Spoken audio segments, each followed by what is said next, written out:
Mga kapatid, sa ating banal na pagdiriwang na ito, sama natin sa ating pananalangin ang ating pasasalamat at natatanging kilingan nila Rolando at Victoria Talon at pamilya, Rene at David de Leon at pamilya, Torin Evelyn Salazar at pamilya, Cheryl Valerie Pasamba, Janet Pascual at pamilya, at hindi ng EDB Community, Pablo Bautista at pamilya, Mel at Nagatin at pamilya, Celine, Dominic Nicolas, Virgilio Ancheta at pamilya, Absalon Epuenga at pamilya, Alicia Arcega Villacrucis at pamilya, Pining Villanueva at pamilya, Mila Nigoro at pamilya, Antonio at Victoria Sanchez at pamilya, Cesar at Lolita Nicolas at pamilya, Marieta Quirol at pamilya, Angelo Repotente, Bishop Dennis Villarojo, Reverend Father Robino Pexulit, Marlon at Evangeline Garland at lahat ng mga kasapi ng Flex Secretariat, Teresita Vigebaga at ng SPPC ng ilan ng daming Saglolo sa Tower Grotto,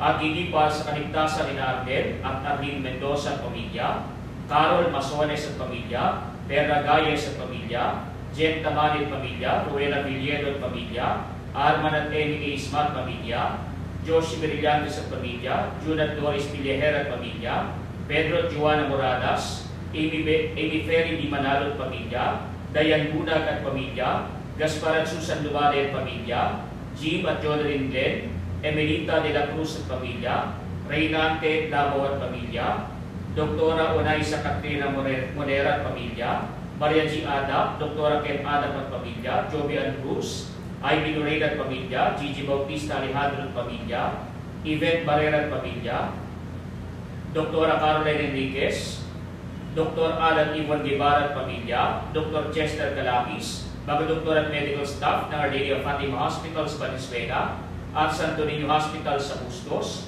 mga doktor at medical staff ng mga ospital na sasakupan ng ating parokya, Prihino Hospital, Skyline Hospital at Quality Hospital, at ang lahat ng mga frontliners sa pagsugpo sa pagkalat ng salot na COVID-19 gaya ng iba pang mga doktor at healthcare providers, mga pulis at sundalo, mga business leaders at workers, at mga kawani ng pamahalang nasyonal at lokal, lalo na ng lungsod ng San Jose del Monte.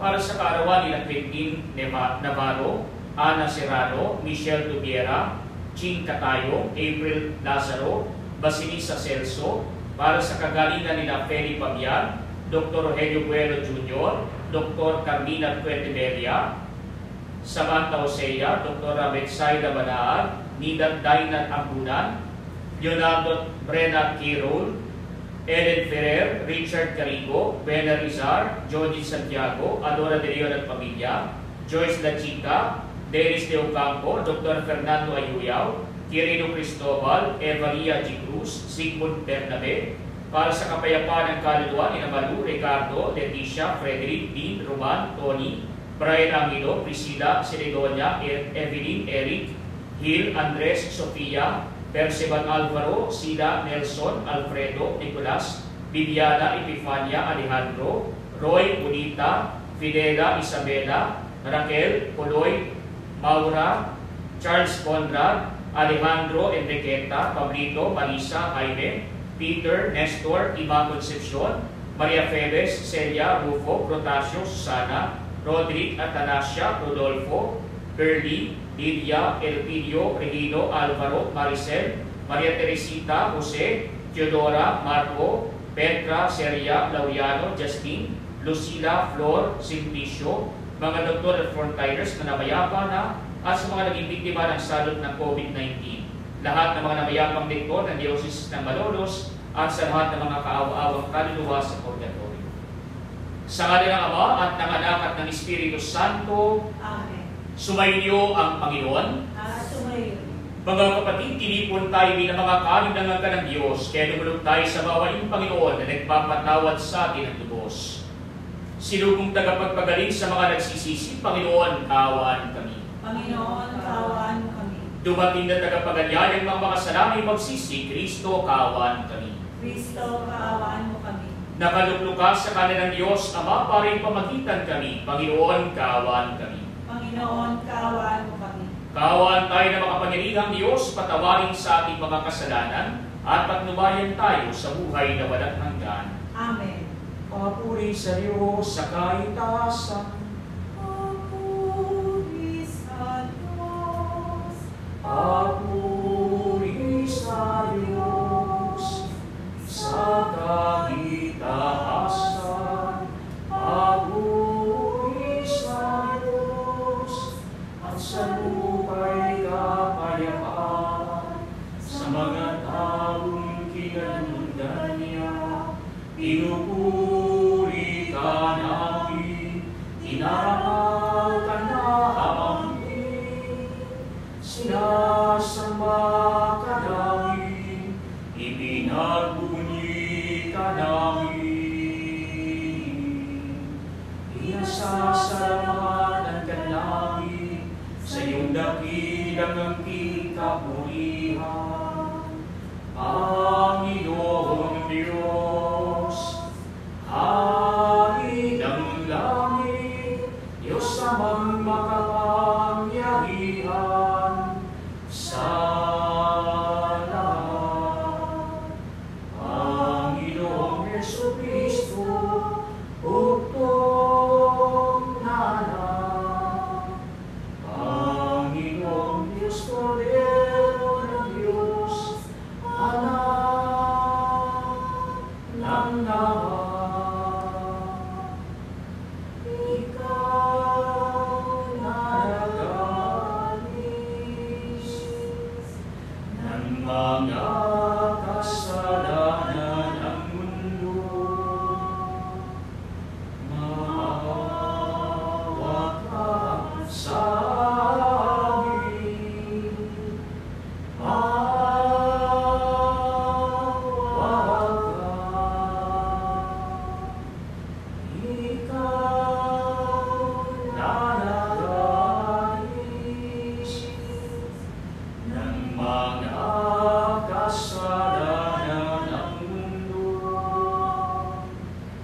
Tanggapin mo ang aming kahilingan.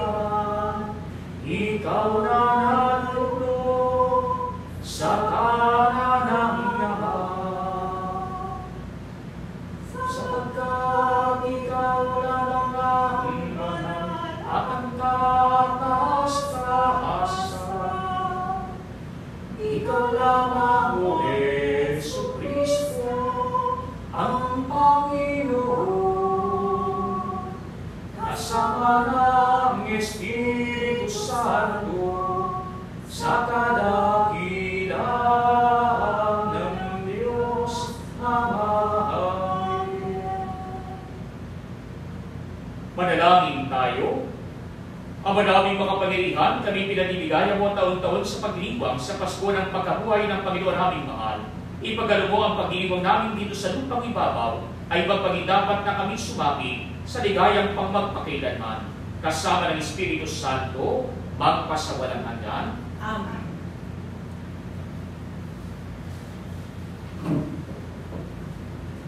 Ang salita ng Diyos mula sa mga gawa ng mga apostol. Minsan, ikatlo ng hapon, oras ng pananalangin, nagpunta sina Pedro at Juan sa templo. Sa malapit sa tinatawag na pintuang maganda, ay may isang lalaking pinanganak na lumpo.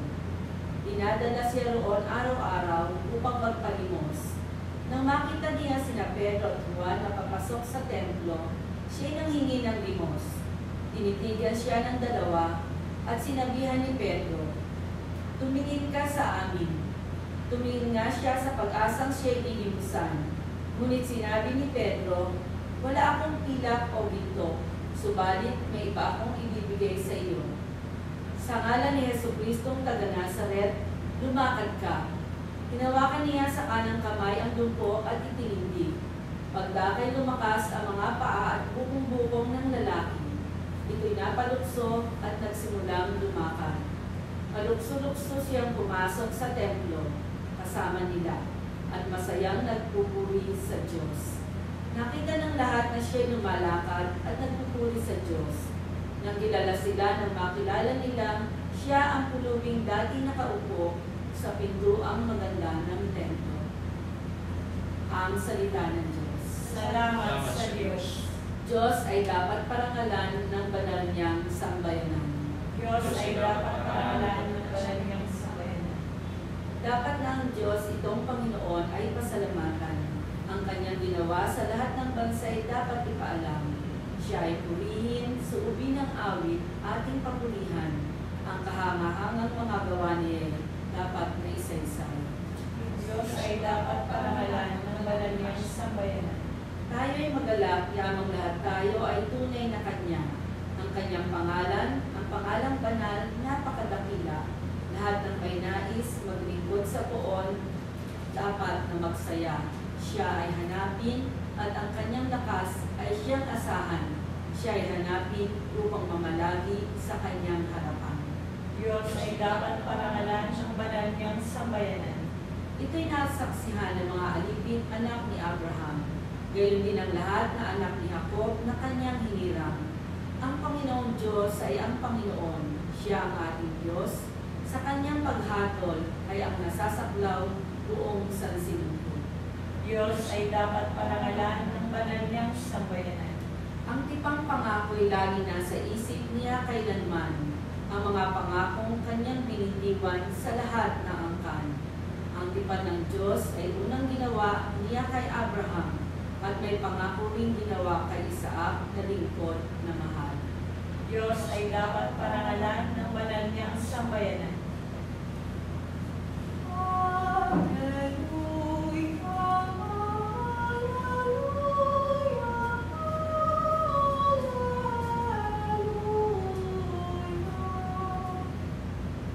Sumainyo ang Panginoon. At sumayo. Ang mabuting balita ng Panginoon ayon kay San Lucas. Mapuri sa iyo, Panginoon. Nang araw din iyon, ang dalawa sa mga alagad ay nagtungo sa isang layong tinatawag na Emmaus. May 11 kilometrong layo sa Jerusalem. Pinag-uusapan nila ang mga pangyayari. Samantala nag-uusap sila at nagtatanungan, lumapit si Jesus at nakisabay sa kanila. Siya nakita nila, ngunit hindi nakilala agad. Tinanong sila ni Jesus, ano ba ang pinag-uusapan ninyo? At tumigil silang nalulumbay. Sinabi ng isa na ngalang Cleopas, kayo lamang po yatang dayuhan sa Jerusalem na hindi nakaalam sa mga bagay na katatapos pa lamang nangyari roon. Anong mga bagay? Tanong niya. At sumagot sila, tungkol kay Jesus na taga-Nazaret, isang propetang makapangyarihan sa gawa at salita, maging sa harapan ng Diyos at ng mga tao. Sinakdal siya ng aming mga punong saserdote at mga pinuno upang mahakulang pamatay, at siya'y pinako sa krus. Siya pa naman ang inaasahan naming magpapalaya sa Israel. Hindi lamang iyan. Ikatlong araw na ngayon mula na mangyari ito, nabigla kami sa inilalita ng ilan sa mga babaeng kasamahan namin. Maagang-maaga sila nagpunta sa libingan at di nila natagpuan ang kanyang bangkay. Nagbalik sila at ang sabi, nakakita raw sila ng isang pangitain. Mga anghel na nagsabi, buhay si Jesus. Pumunta rin sa libingan ang ilan sa mga kasama namin at gayon ang natagpo nila, ngunit hindi nila nakita si Jesus. Sinabi sa kanila ni Jesus, kayo hahangal ninyo, ano't hindi ninyo mapaniwala ng lahat ng sinabi ng mga propeta? Hindi ba't ang Mesiyas ay kailangan magbata ng lahat ng ito bago niya kamtan ang kanyang marangal na katayuan? At ipiniliwanag sa kanila ni Jesus ang lahat ng nasasaad sa kasulatan tungkol sa kanyang sarili, simula sa mga aklat ng Moises hanggang sa sinulat ng mga propeta. Malapit na sila sa layong kanilang patutunguhan at si Jesus ay waring magpapatuloy pa ng lakad, ngunit siya'y pinakapigil-pigil nila. Tumuloy na po kayo rito sa amin, anila, sapagat palubog na ang araw at dumidilim na. Kaya't sumama nga siya sa kanila. Nang siya'y kasalo na nila sa hapag, dumambot siya ng tinapay at nagpasalamat sa Diyos, saka pinagati-hati at ibinigay sa kanila. Nabuksan ang kanilang paningin at nakilala nila si Jesus. Subalit ito'y biglang nawala at nakita nila. Kaya pala gayon ang pakiramdam natin habang tayo kinakausap sa daan at ipinapaliwanag sa atin ang mga kasulatan. Doon di tumitig sila at nagbalik sa Jerusalem. Narat na nilang nagkakatipon ng nag-iisa at ang ibang mga kasama nila na nag-uusap-usap. Muling ang nabuhay ang Panginoon na pakita kay Simon. At isinalaysay naman ng dalawa ang nangyari sa daan at kung paano nila siyang nakilala ng pag-hati-hatiin niya ang tinapay. Mga kapatid, ang mabuting balita ng Panginoon. Pinupuri ka namin, Panginoong Hesus Kristo. Mga kapatid, sa ating mabuting balita ay pinapayag sa atin ang ginawang paglalakbay ng dalawa sa mga alagad ng ating Panginoon patungo sa isang bayan o sa isang layon na tinatawag na Emmaus. May 11 kilometro ang layo sa Jerusalem. Kaya nga po yung dalawang alagad na ito, hindi man sila kasama sa 12 apostol o 12 mga disipulo ng ating Panginoon na kanyang unang mga pinili noong pamanguna. Subalit mga kapatid, alam natin sa ating banal na kasulatan, hindi lamang 12, kundi napakarami ang sumusunod sa ating Panginoon. Kaya nga ang tawag din sa kanila ay mga alagad, sila rin ay mga disipulo o sa palasak ng Tagalog, sila ay mga tagasunod ng ating Panginoon. Subalit mga kapatid, nakapagtataka na dito sa ating mabuting balita, unang-una, hindi nila nakilala ang ating Panginoon sa kanilang paglalakbay. Sumabay na ang ating Panginoong muling nabuhay sa kanilang paglakad patungo sa kanilang layon na kanilang patutunguhan. Subalit hindi nila nakilala ang ating Panginoon. Marahil sapagkat dapit hapon na o kaya naman ay dala ng kanilang sobrang kalumpayan. Kaya nga po nakapagtataka sapagkat hindi nila nakilala. At hindi po naman kinakailangan pang ipaliwanag ng ating Panginoon sa kanila ang tungkol sa kanyang sarili ukol sa mga sinulat ng mga propeta at sinulat sa kanya ng iba pang mga tao na nauna sa kanila sa banal na kasulatan. Kaya kinakailangan pang ipaliwanag ng Panginoon ng anak ng tao, ang anak ng Diyos ay kinakailangan magbata ng hirap na siya'y dapat mamatay upang nang sa gayon magkaroon ng kaligtasan ang buong sangkatauhan mula sa kanilang pagkakasala. At hindi naman nakapagtataka rin na noon lamang nila nakilala ang ating Panginoon nang paghati-hatiin niya ang tinapay. Kaya nga nabuksan ang kanilang mga mata at nakilala nila ang ating Panginoon. Subalit si Jesus ay biglang nawala. Kaya gayon na lamang ang kanilang kagalakan nung sila ay nagpunta sa iba pang mga disipulo o mga tagasunod ng ating Panginoon at ibalita sa kanila na tunay nga nakita nila ang ating Panginoon. Si Jesus nga ay muling nabuhay. Na yung balita sa kanilang una na si Jesus ay muling nabuhay, alam na nila pero hindi kita ng kanilang mga mata. Subalit sa kanilang paglalakbay na ito, patungo doon sa Emmaus, sila mismo ang nakakita sa Panginoong muling nabuhay. Kaya ngayon na lamang ang kanilang kagalakan sapagat muling nang nabuhay ang ating Panginoon at ito ay kanilang nakita, ito ay kanilang nakasama, ito mismo ay kanilang naranasan. Kaya nga po mga kapatid, bilang mga tagasunod ng ating Panginoon, hindi lamang 12 ang pinili ng ating Panginoon. Kung magpangga ngayon, ang ating Panginoon ay nalalawagan pa rin ng mga tagasunod ng ating Panginoon. Kaya nga po bilang tagasunod sa makabagong panahon, tinatawagan tayo na sa ating makilala natin ang ating Panginoon sa paggalaw niya sa ating buhay. Tinatawagan tayo na makinig sa salita ng ating Panginoon upang nang sa gayon, lumalim pa tayo sa pagkakakilala sa Kanya. At hindi naman, tinatawagan din tayo na makiisa sa paghahati-hati ng tinapay o ngayon ay tinatawag nating banal na Eucharistia o banal na misa nang sa gayon, matanggap natin ang ating Panginoon sa mga espiritual na pamamaraan sa ating buhay.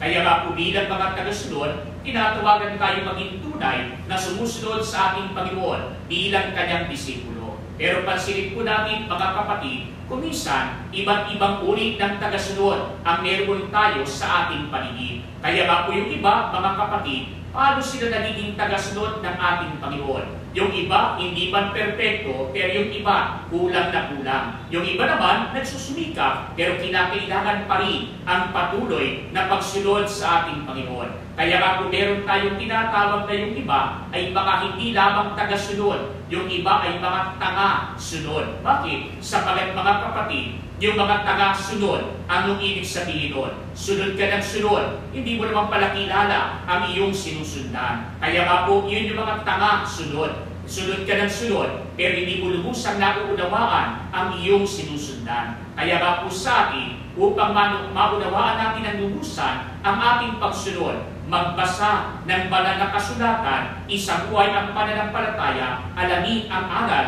at utos ng ating Panginoon na sinasaadi sa mga aral at turo ng ating simbahang Katolika. Kaya nang sa gayon, hindi tayo maging mga tanga-sunod.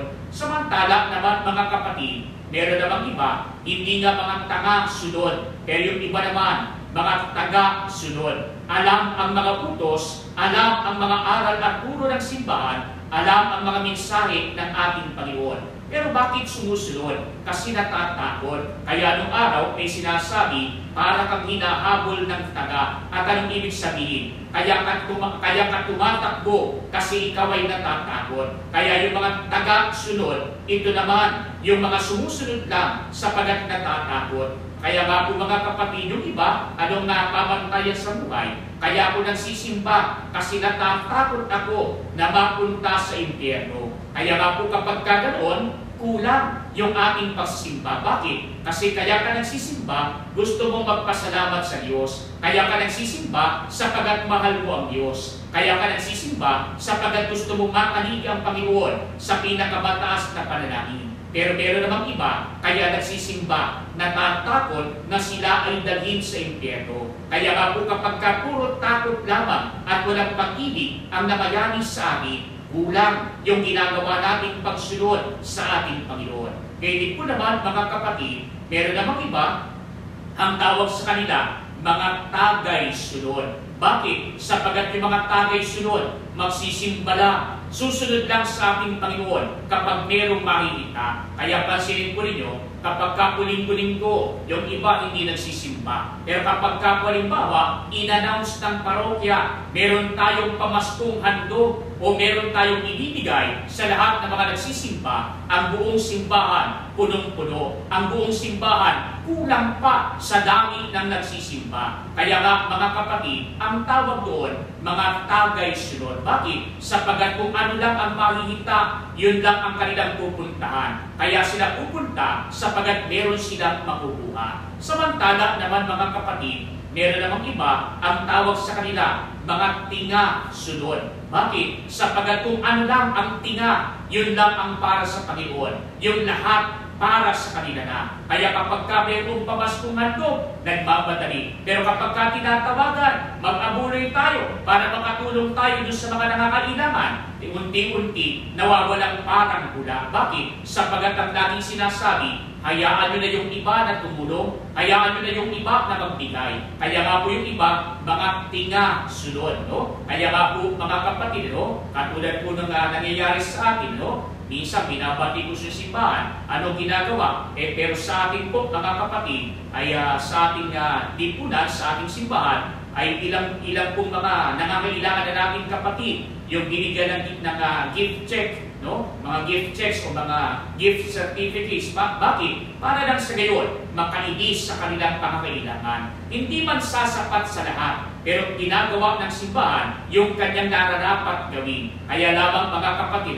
minsan, hindi na nga sasapat yung iba, gusto pang magkaroon ng mas marami. Hindi na nga sasapat, pero yung iba, lahat na lang iaasa sa ating simbahan. Kaya nga po, kung ikaw ay meron, matuto ka rin na magbigay sa iyong kapwa. Kung ikaw ay meron, huwag mo rin ipagdamot sa iyong kapwa. Kasi yung ibang mga nasa simbahan, naibigay na nila yung dapat nilang ibigay. Ikaw naman ang inaantay. Kasi hindi lahat maibibigay ng simbahan. Hindi lahat ng pumupunta sa parit mabibigyan. Bakit? Kasi naibigay na yung dapat ibigay. Kaya nga po kapag kinukulang na, ikaw naman ang tinatawagan, ikaw naman ang magbigay para sa iyong kapwa. Kaya nga po hindi lamang tinga ang ibibigay natin sa Diyos, kundi dapat ibibigay natin yung nararapat para sa ating kapwa. Samantala naman mga kapatid, meron namang iba ang tawag sa kanila, mga tenga-sunod. At anong ibig sabihin? Narinig na kumakampana.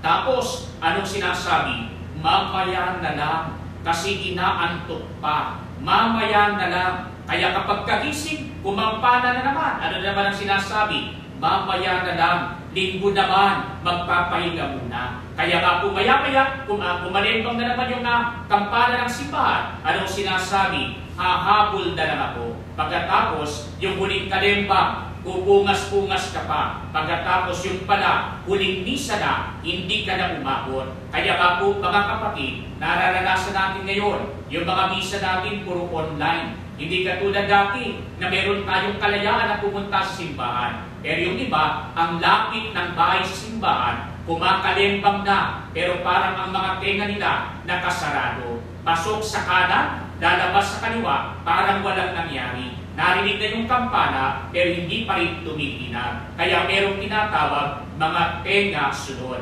Samantalang mga kapatid, meron namang iba, ang tawag ay mga tagal sunod. At anong ibig sabihin? Yung ubang susunod lamang pero patuntik-tuntik pa. Susunod lamang pero magpapahirapi pa. Susunod lamang din pala pero yung iba nagmamatagal pa. Kaya nga po yung iba ano sinasabi, tsaka na lang ako maglilingkod sa Diyos kapag ako'y matanda na. Tsaka na lang ako maglilingkod sa Diyos kapag ako'y mahina na.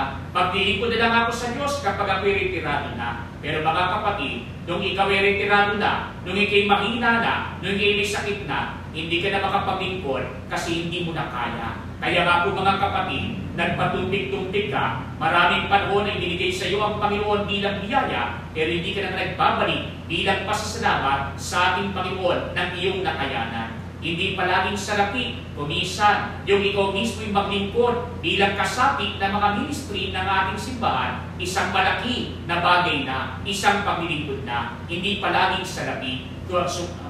Bagus, maging sa ating pagkilos, maging sa ating paglalaan ng oras, maging sa ating pag-aalay ng ating abilidad, ng ating talento, ikaw din ay pwedeng maglingkod. Kaya nga po mga kapatid, sa ating pumabuting balita, tinatawagan tayo ng ating Panginoon. Sana maging tunay tayong tagasunod ng ating Panginoon. Hindi lamang tagasunod na hindi nakikilala ang kanyang sinusundan. Hindi lamang tagasunod na natatakot sa ating Panginoon. O kaya naman ay kung ano ang mahihirapi, kung anong makukuha mula sa ating Panginoon. Tinatawagan tayo maging tunay na tagasunod ng ating Panginoon. Nakikinig sa kanyang salita, nagsasabuhay ng kanyang salita, at nakikita sa ating pagsasabuhay ang pananatili ng Panginoong muling na buhay. Nang sa gayon, ang bawat isa, hindi lamang natin maakay sa ating paglalakbay patungo sa Emmaus, kundi maakay natin patungo sa ating paglalakbay sa ating Panginoon, patungo sa kanyang kaharian. Kaya tinatawagan tayo maging makabago na mga tunay na tagasunod ng ating Panginoon.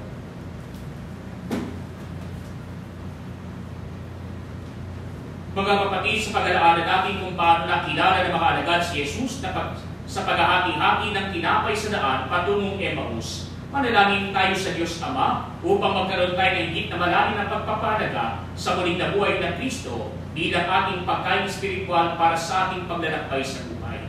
Sa bawat pananalita ng ating po itutugon, Ama, bigyan mo kami ng aming kakanin sa araw-araw. Ama, bigyan mo kami ng aming kakanin sa araw-araw.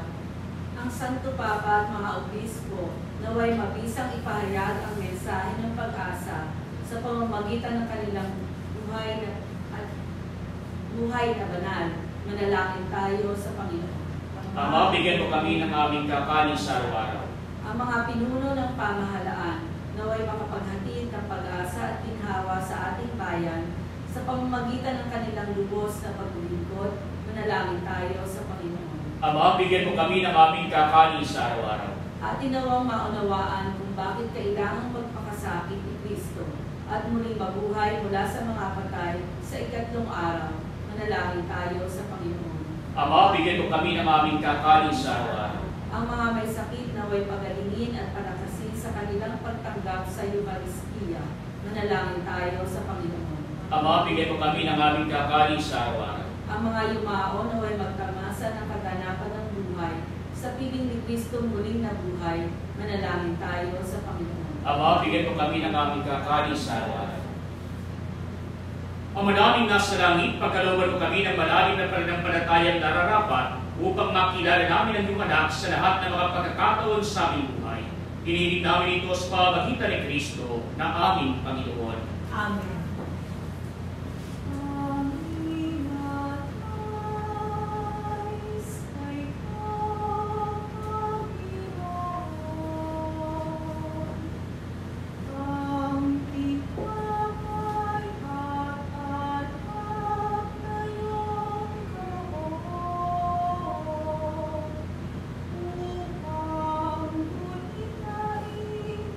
Ang iyong buhay na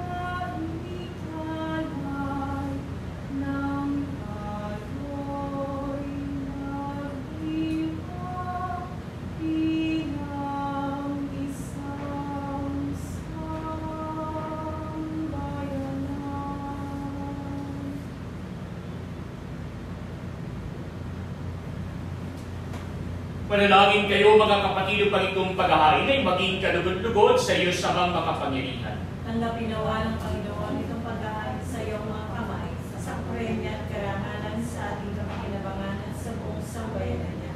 Ang madaming nimika, tanggapin mo ang paghahain sumasigip sa sanlibutan at kasihan mong papakinabangin ang buong naming katauhan sa iyong pagliligtas sa pamamagitan ng Kristo kasama ng Espiritu Santo, magpasawalang hanggan. Amen. Sumainyo ang Panginoon. At sumayo rin. Itaas sa Diyos ang inyong puso at diwa. Tinaas na namin sa Panginoon. Pasalamatan natin ang Panginoong aming Diyos. Marapat na siya ay pasalamatan. Ang madaming makapangyarihan turing ang marapat na ikaw ay aming pasalamatan, lalo kayong pinagdiriwang ang pagkahain ng Mesiyas, ang maabot tupa na tumubos sa aming lahat. Ang iyong anak na minamahal ay naghahain ng sarili niyang buhay, siyang tupang maabot umako sa kaparusahan upang mapatawad ang kasalanan ng sanlibutan.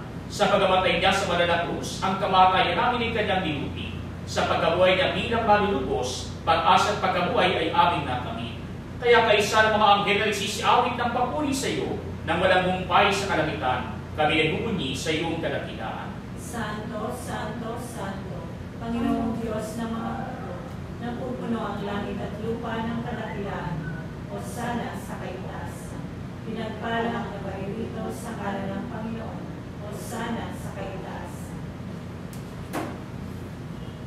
Ang manaming mawain, pinapaabot namin ang pinagpasasalamat sa iyo sa pamamagitan ng aming Panginoong Kristo.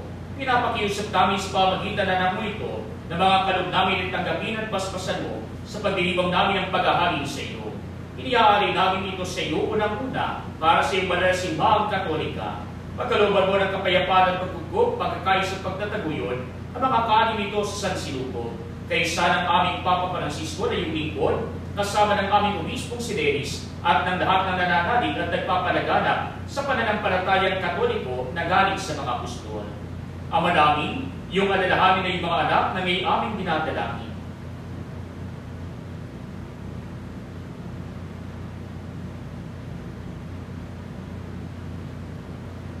Ang aming pananampalataya na babatid mo, gayon din ang pagsisikap namin maging tapat sa iyo. Ang paghahay nito ng pagpupuri aming iniaalay para sa kapakanan namin at ng aming mga mahal sa buhay, para sa aming kalusugan at walang hanggang kaligtasan sa pagdulog namin sa iyong kadakilaan, Diyos na totoo at nabubuhay kailanman. Kaysa ng buong simbahan, pinararagalan namin unang-una ang ina ng Diyos at Panginoon namin si Yesu Kristo. Si Maria na malwalhating laging birhen, gayon din ang kanyang kabiyak ng pusong si San Jose, ang iyong pinagpalang mga apostol at martir na sina Pedro, Pablo at Andres, sina Santiago, Juan, Tomas, Santiago, Felipe, Bartolome, Mateo, Simon at Tadeo, gayon din sina Nino, Cleto, Clemente, Sixto, Cornelio, Cipriano, Lorenzo, Crisogono, Juan at Pablo, Cosme at Damian, at ang lahat ng iyong mga banal. Akundangan sa kanilang ginawa mga kabutihan at walang sawang pagdalangin para sa aming kapakanan, kami lagi mong kalingawin at ipagsagdala. Ama namin, iyong tanggapin ang handog na ito ng iyong pagpapala sa buong angkan. Doobin mong kami makapamuhay araw-araw sa iyong kapayapaan. Huwag mo ipaintulot na kami mawaray sa iyo kailan pa man. Ibilan mo kami sa iyong mga hinirang. Ama namin, basbasan mo ang mga handog namin ito sa spirito at katotohanan, kaya para sa amin, ito'y gawin mo maging katawan at dugo ng pinakamamahal mong anak, ang aming Panginoong Yesu Kristo. Noong bispiras ng kanyang pagpapakasakit, hinawakan niya ang tinapay sa kanyang banal at kagalanganan ng mga kamay. Tumingin sa langit sa iyo, Diyos Amang makapangyarihan, at nagpasalamat sa iyo. Pinagatihan niya ang tinapay, iniyabot sa kanyang mga alagad at sinabi, tanggapin ninyong lahat ito at kanin. Ito ang aking katawan na ihahandog para sa inyo.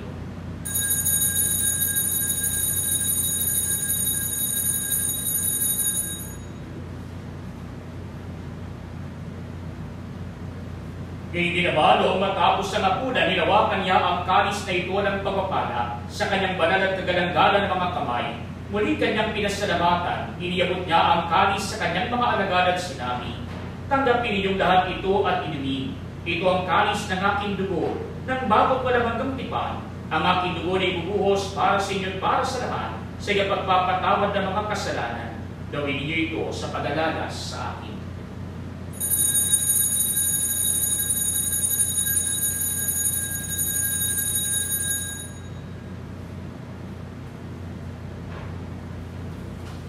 Mga kapatid, ang misteryo ng ating pananampalataya. Si Kristo'y namatay, si Kristo'y nabuhay, si Kristo'y babalik sa wakas ng panahon. Ama, kami mga lingkod mo at bumubuo sa iyong bayang banal ay nagdiriwang sa alaala ni Kristo na iyong anak at aming Panginoon. Hinugrita namin ang kanyang dakilang pagpapakasakit, ang pagbangon niya mula sa kamatayan at ang matagumpay na pag-akyat niya sa kalangitan. Kaya mula sa mga biyayang sa iyo rin nanggaling, inihandog namin sa iyong katastasang kamahalan ang paghahay ito ng katangi-tangi at dalisay, ang pagkain nagbibigay buhay kailanman at ang iluming nagbibigay kagalingang walang katapusan. Mastan mo ng buong kasiyahan ng aming mga alay na ito.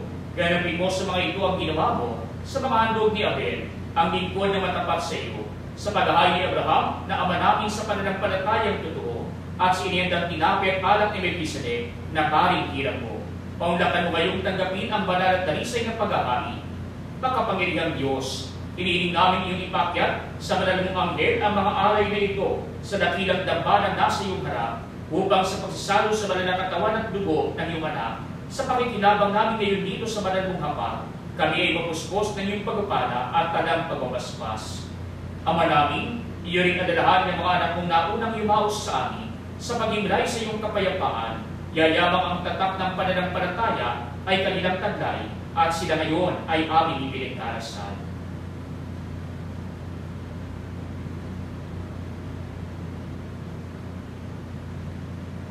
Sila at ang tanang nahihimlay sa kandungan ni Kristo ay aming dinadalangin sa iyo upang iyong pagbigyang makarating sa pagsasalo, pag-iiwanag at pamamahiga sa iyong piling.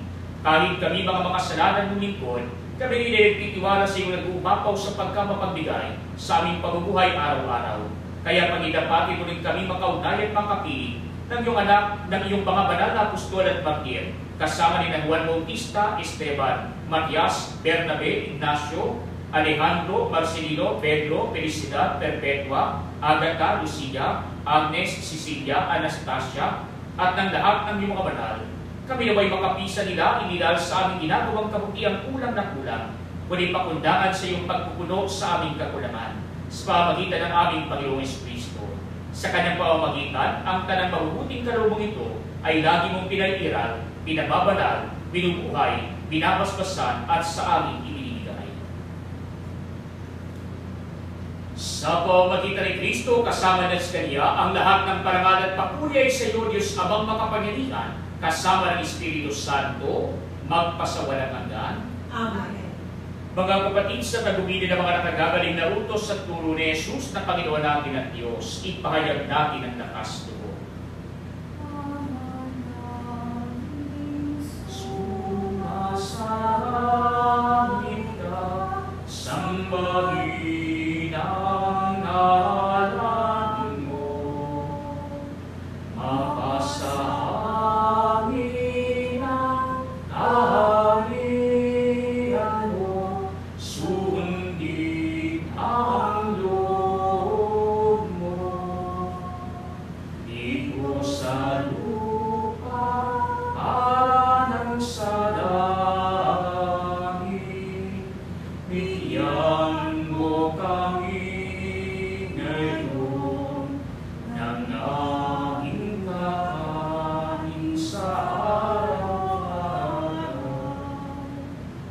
at patawarin mo ang aming mga sala para ng pagpapatawad namin sa nagkakasala sa amin. At huwag mo kaming ipahintulot sa tukso, at yayang mo kami sa lahat ng masama. Hinihiling namin kami iadya sa lahat ng masama, pagkalooban ng kapayapaan araw-araw, iligtas sa kasalanan, at ilayo sa lahat ng kapahamakan, samantalang aming pinananabikan ang dakilang araw ng pagpapahayag ng tagapagligtas namin si Yesu Kristo. Sapagkat iyo ang kaharian at ang kapangyarihan at ang kapulihan, magpakailanman. Amen. Panginoong Yesu Kristo, sinabi mo sa iyong mga apostol, kapayapaan iniiwan ko sa inyo, ang aking kapayapaan inibigay ko sa inyo. Tungayan mo ang aming pananampalataya pag ang aming mga pagkakasala. Pagkalooban mo kami ng kapayapaan at pagkakaisa ayon sa iyong kalooban, kasama ng Espiritu Santo, magpasawalang hanggan. Amen. Ang kapayapaan ng Panginoon ay laging sumainyo. At sumayo. Magbigayan kayo ng kapayapaan sa isa't isa.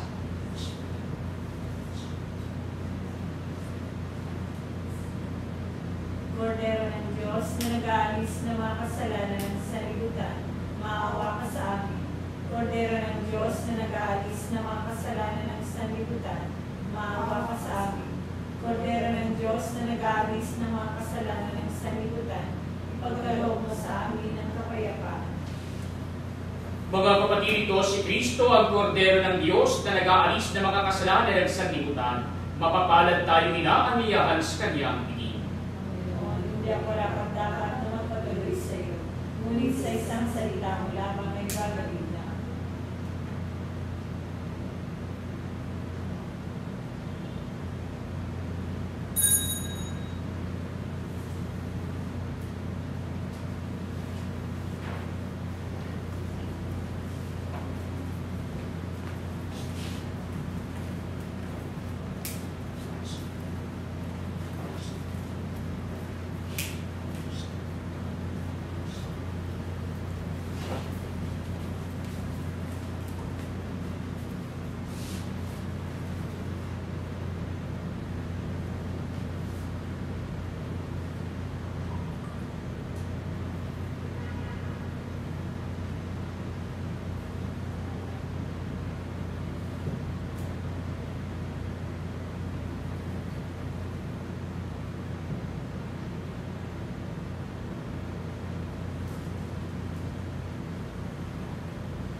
Amang makapangyarihan, lumalapit kami sa iyo sa aming pangangailangan. Ingatan mo kami laban sa COVID-19 na lumalaganap sa kasalukuyan at nagiging sanhi ng kamatayan. Tulungan mo ang mga nagsisipag-aral sa kalikasan at pinagmumulan ng virus na ito at kung paano masusugpo ang paglaganap ng sakit na dulot ito.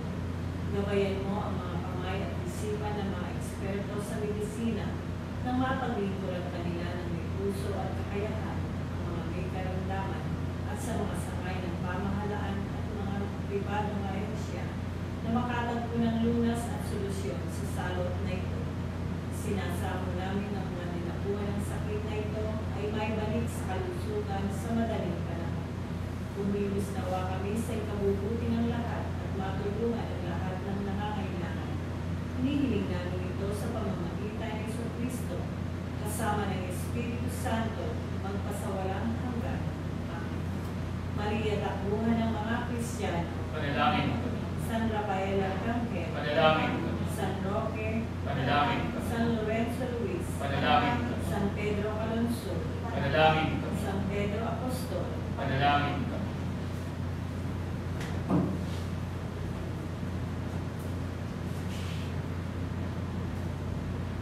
Manalangin tayo. Ang madaming mapagmahal na ninyong pinapakinabang sa pagpapatawad ng mga kasalanan ay gawin mo mga bagong nilala pakundangan sa pagtanggap namin sa sakramentong banal ng iyong anak na tagapamagitan kasama ng Espiritu Santo magpasawalang hanggan. Amen. Sumainyo ang Panginoon Sumayo. at pagpalain kayo ng mga pangyarihang Diyos, Ama at Anak at Espiritu Santo. Amen. Umayo kayo sa kapayapaan ni Kristo. Alleluia, Alleluia. Salamat sa Diyos. Alleluia, Alleluia.